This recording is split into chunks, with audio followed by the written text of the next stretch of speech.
appreciate you joining us for a quantum consciousness journey with me, Jessie. Please enjoy these extracts from my clients' journeys. They've consented to sharing this with you so you can gain an understanding of what a quantum consciousness journey may entail, as well as rippling out the healing gained. Your own journey to remembering your magnificence is awaiting. In the meantime, enjoy travelling with us now. This, which was last year's retreat, it's a hand-painted journal. And guess what I have in the front of it? An intention, a sankalpa. Okay. And this one is connection to all. We are all connected, connectivity, the web of everything.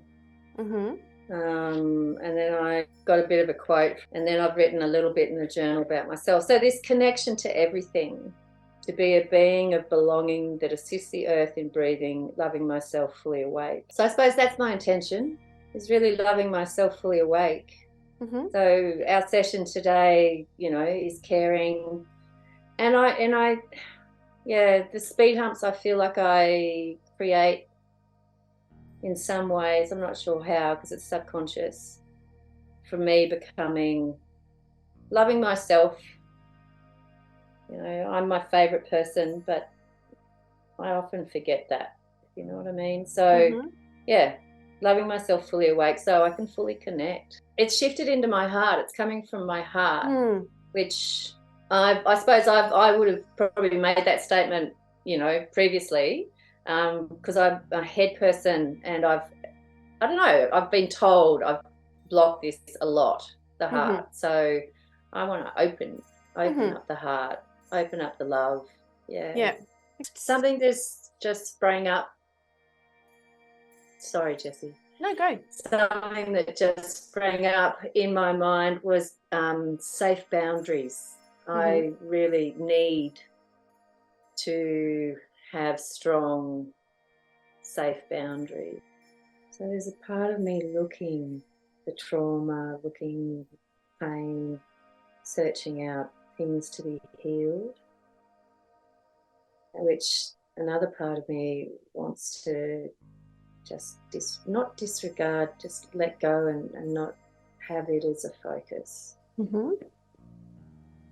Both are important. We will honour and respect both parts, both aspects. They will both be offered an opportunity. We ask just one of them to step forward.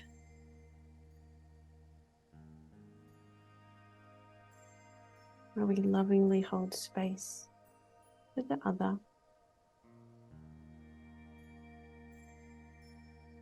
But in this moment, just inviting one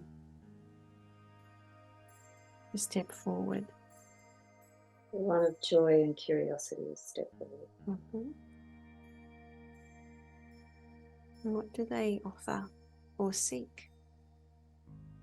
Just allowing yourself to know. As you continue to allow yourself to know and to expand further into the truth of what you're experiencing, this experience is easily and effortlessly unfolds. And as it unfolds, it's easily transformed into words and language that will be of service in her intention of loving herself fully awake with safe boundaries. Help me to understand what's unfolding. I'm noticing sounds. There's a fair bit of, call it white noise. You hear the house expanding, contracting, just pinging and making noises. And then as if with these headphones on, as if I'm in a cave or a empty room. Just lots of silence. I love silence. Tell me more.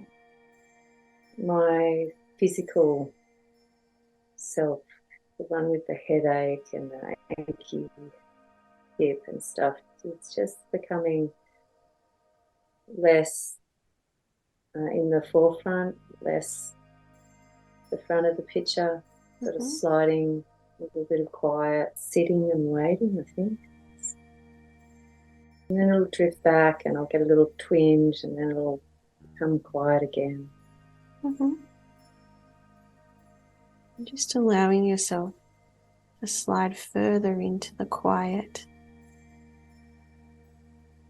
further into the quiet and the sense of waiting as you slide further into the quiet and this sense of waiting as you go deeper into the truth of what you're experiencing. Who comes to you? One of me, one of myselves, the one that thinks or expresses that not much actually goes on inside. Perfect. Tell me more. So it's a dialogue that's been going on internally for forever, I think. There's more attribute a lot. What's the greater purpose? Things pass by. What do they offer? What does she offer? It offers wisdom. Because she's sitting and watching and allowing time. It's like watching the seasons or watching the birds. You can't know them by just seeing them once. There's still a curiosity. It's actually quite strong curiosity because that's what drives the stillness. And how does this support Jess's intention for loving herself fully awake with safe boundaries?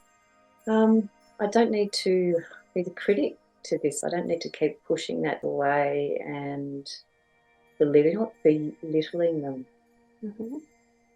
What would you like to offer her now? I would like to offer her some support in remembering those observations, in remembering the cumulative wisdom. There's another part of me that says, I don't have a good memory, that I don't remember things. And I get tongue-tied and lost, feeling like I need slips of paper to write down all these things rather than them staying with me. I feel that I have a gap, a weakness, and being able to hold on to them and hold on to knowledge. I've often relayed a story to people to try and explain why I don't remember things too well. But as a child in this life, if I didn't have the same opinion or knowledge as my father, then it wasn't valid. Unhealthy boundaries. I gave a lot to an adult that I love dearly and still love dearly. I'm getting a hot flush, like I'm embarrassed. Tell me more. I sort of kind of hit a wall there. I don't know. I just feel like I need to sit because that's been my truth for a long time. You may sit. Or my story. From your higher, expanded state. Can I ask it for something? Go ahead. The detail, remembrance of detail, names, places, surnames, titles of books, names of songs, years. I would love to be able to recall those things when talking and sharing with others. To learn other sounds, other languages, have sounds roll off my tongue instead of them being stuck like chewing gum in my mouth. So with these questions, as this wisdom expands further, what comes to you? That I do need to practice. That I do need to make mistakes often. Don't hold back. I'm thinking that I should get it right the first time. Practice making sounds, words, and thinking out loud. And how will life be forever changed for Tess? She'll be talking her truth. She'll be loving herself fully. And what is the greater purpose?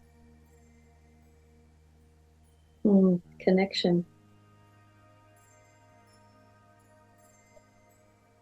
Sharing, the loving, the caring.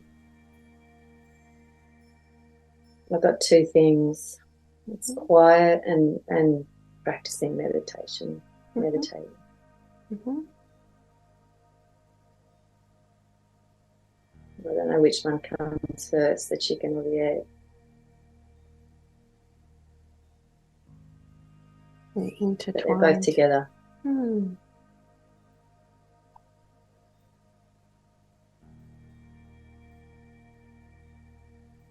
And yeah, that's space and time. So another test is just step forward. A test that is independent, that doesn't need anyone. That works it out, that fixes things. And I feel like I just need to turn around and have a look behind me, and then I'll see all the support. I'm so used to looking forward. So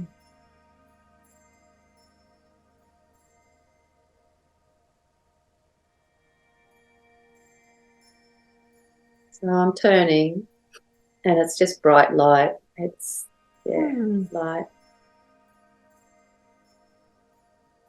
And what's the greater purpose of this being shown to Tess?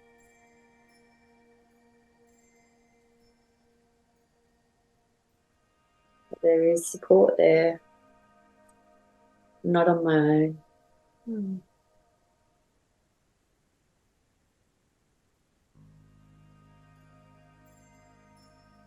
I don't have to be on my own. Tell me more.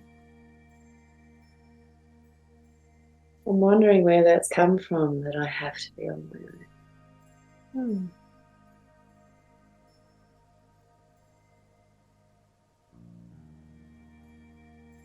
Because it's not my experience. Not now. Although I do like being on my own.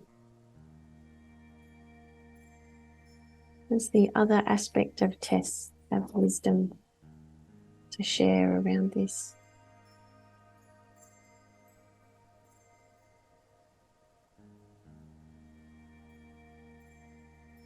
They're equal parts, varying parts of that multi-dimensional. And for these three aspects of Tess to share their wisdom around each of their magnificence.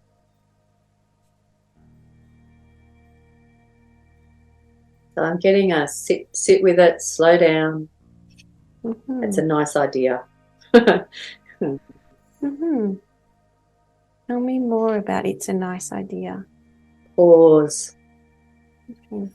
Oh, there's a freshness, there's a sunshine, a lightness. Nice idea. As you go deeper into the truth of what you're experiencing.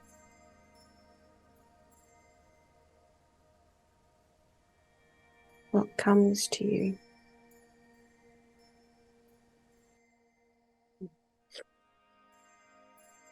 I have a question for the universe. Mm-hmm. But I think I've answered it in some way too. Yeah. It often hears you before we verbally say it. This human experience, which for all intent and purposes is filled with a whole lot of suffering nearly all the time, but as in for all beings, in ways, shapes and forms. And then the question is, why is it not a lighter experience? Why is it not a more enlightened experience? And then the answer that came was that this experience is actually evolving the consciousness of the universe. Like it's part of how it's all expanding by really, I suppose, knowing it in. So the metaphor is using the human body as the metaphor, like knowing it in your bones. Am I making any sense? Absolutely. So the universe has us making, we're like kind of like the marrow in the bones of the universe, and we're feeling it and knowing it. Anyway, that's what was going through. So what's the greater purpose of this being shown for Tess?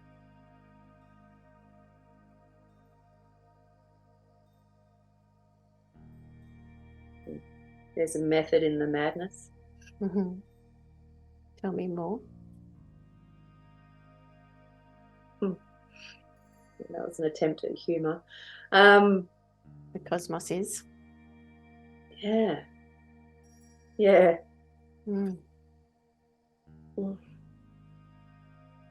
There is a reason.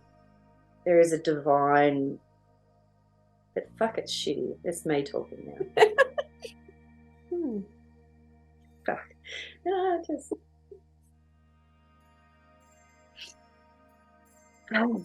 Anyway.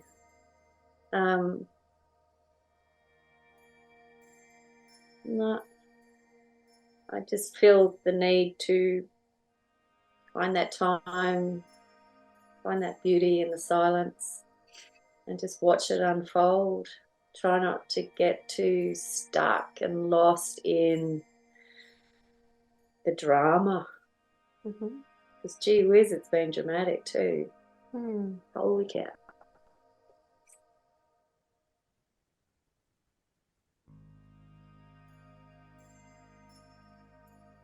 What has been the greater purpose of the universe and Tessa's path in this human form to have experienced suffering?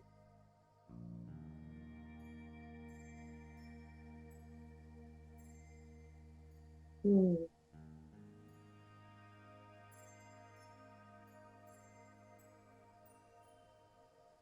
word that just came to mind was humility. Why is that important for Tess?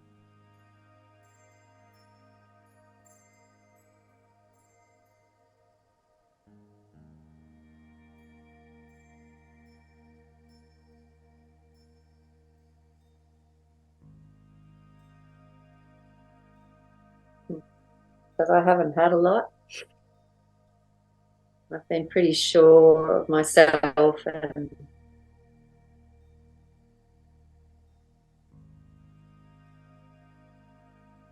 did I say to you earlier that I'm not very good with authority? I think I did.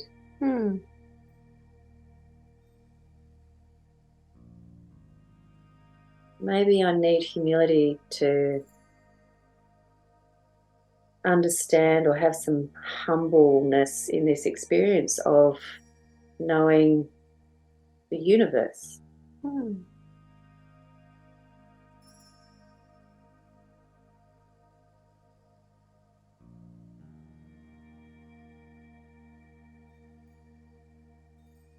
And then I have another question for the universe.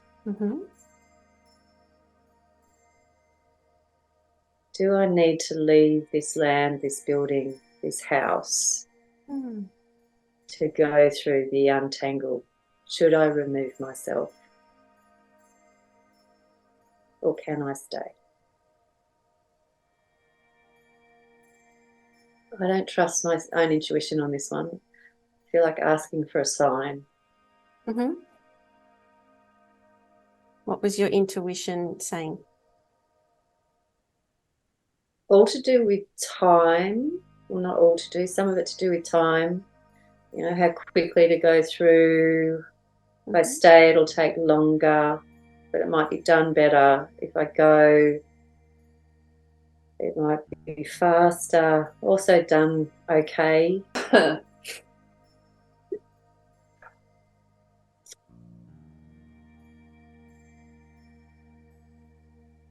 I've felt this coming on for the last week. And it feels like I just want to curl up in my bed like I used to do as a teenager and sleep time away. But it doesn't make it go away. It's still there.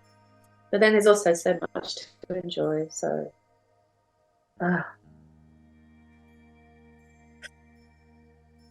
What would be the gift to Tess if she curled up in bed and took time and space and quiet? What is the wisdom for Tess to curl up in bed? What does that beautiful gift offer Tess? it's an escape.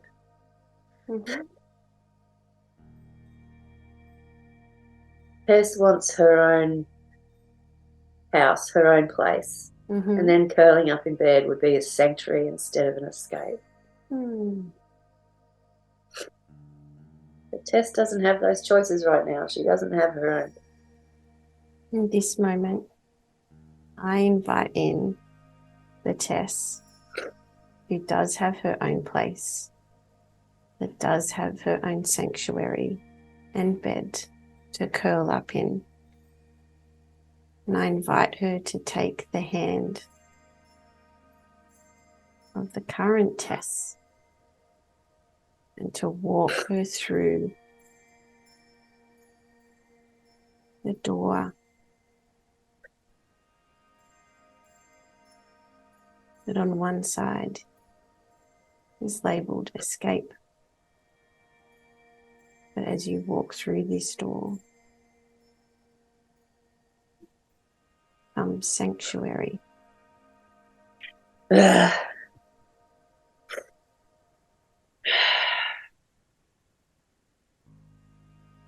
some nice breaths there. I just had a sense that it's going to be okay. As in, there will be a somewhere that's going to be my safe space. Going to be my space. I've got a grin on my face. I'm feeling happy. I'm really chuffed with myself. Yeah. Feel all that. Feel all that happy. Feel all that chuffed. And I have a image of that younger me in, you know, with the ponytails and the long socks, just standing in front of me with her back to me, and I've got my arms around her and she's safe. The question that I'm asking myself is, what sort of work do I need to do around my parents, around my childhood? Do I need to do work around there? Dad's not long for this world. Mum's got dementia. She's not long for, you know, her mental capacity here. She might be here physically, but not long mentally. So I'm asking, is there work I need to do there, or can I just let that go? As you let that wisdom flow, what comes to you? Be kind and patient and slow. Would it feel appropriate in this moment to invite in their higher selves to provide any guidance or wisdom?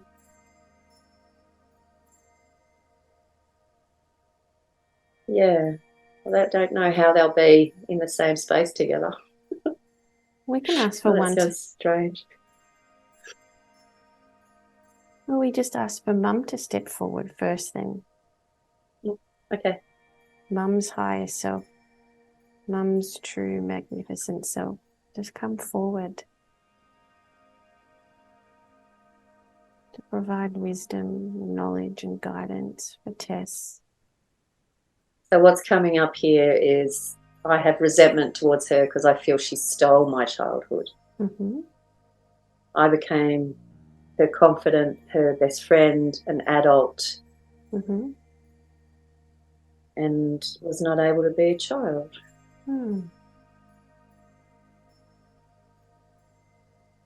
So I want to ask her to acknowledge that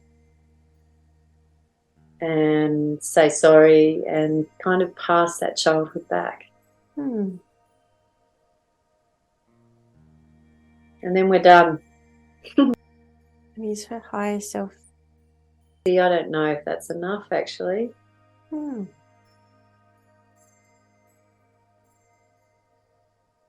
there's a part of me going, Hello, teenager. And it sounds awful. It's teenager, is it? You owe me. I've got this thing going through my head like, no, not enough. You owe me still. How are you going to make it up? Mm-hmm. So maybe now it's me, the teenager, that needs to go, let it go. Maybe that's something a higher self can offer, that mothering aspect. So yeah, I could step in as the mothering aspect and mother the teenager too. Mm-hmm. Not just little. It used to dress like this in black. Black t-shirt, black jeans. That's what I've got on today. Beautiful. And from your most expanded, your most higher self, the magnificent energy, the truth of who you truly are, what does she offer your mum? Love and care. Always being there. Do you know what? I'm kind of the mum she never had. Just underlined. But it's one of these things you can't, and I don't want to. There's no blame associated with any of that. My grandmother, my grandmother's grandmother, my mother, me, etc. We've only done the best that we can do with the information, the knowledge and experience that we've had. Mm-hmm. We're learning, all of us are learning how to be better mothers. Mm-hmm. The dads included. That's the greater purpose of this being shown to Tess. To show loving kindness, to see, stand, feel loving kindness. Although that sounds like a cliche on one level. It's kind of my yoga language talking. Oh. Have empathy. To forgive. Then there's part of me goes, oh, not quite that easy. That's a very. So that to me means there's more to do with mum. I need to maybe ponder that, meditate on that a little bit. I like this aspect of yourself that says truth. How she's beautifully saying truth while enforcing safe boundaries.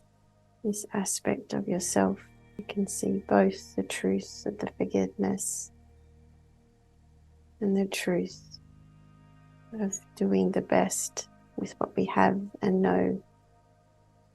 And the truth and being able to hold both, that also wasn't good enough in this lifetime. Is there more that can be offered to Tess to all aspects of Tess and to her mum in this moment? Or does this feel complete? I haven't got anything else. Invite her most magnificent self to float back into the background. We now invite Dad's most highest self to step forward, to offer wisdom or seek healing. Dad holds on to a lot of anger, a lot of resentment. And from your place of higher vibration, your expanded true self state, as you resonate from your loving self, fully awake with safe boundaries. From that resonance, what would you like to offer him?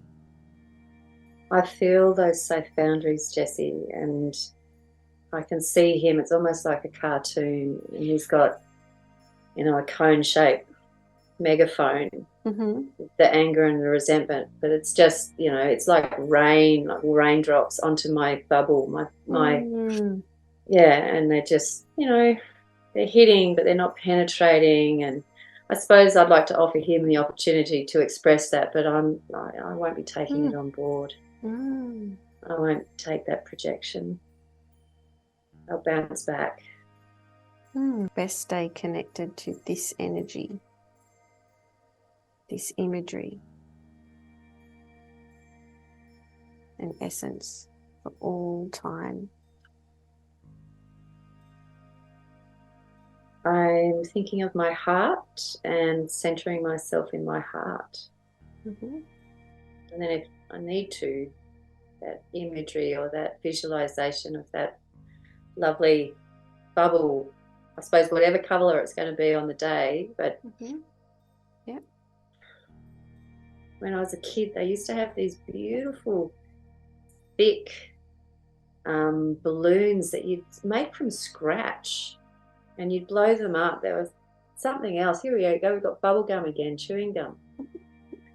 And they'd have the colours of the rainbow. You know how when you have oil and they would spin it, but they were so thick, really thick. Oh, it was gorgeous. So yeah, maybe that's my bubble. That's the skin. And I just remember it being so much fun. I could almost smell them. Yeah. Here are my lovely rainbow coloured, but clear. I'm still there. I'm not removing myself. I can be seen, but I can't be, I can't be hurt or dragged under. Cool.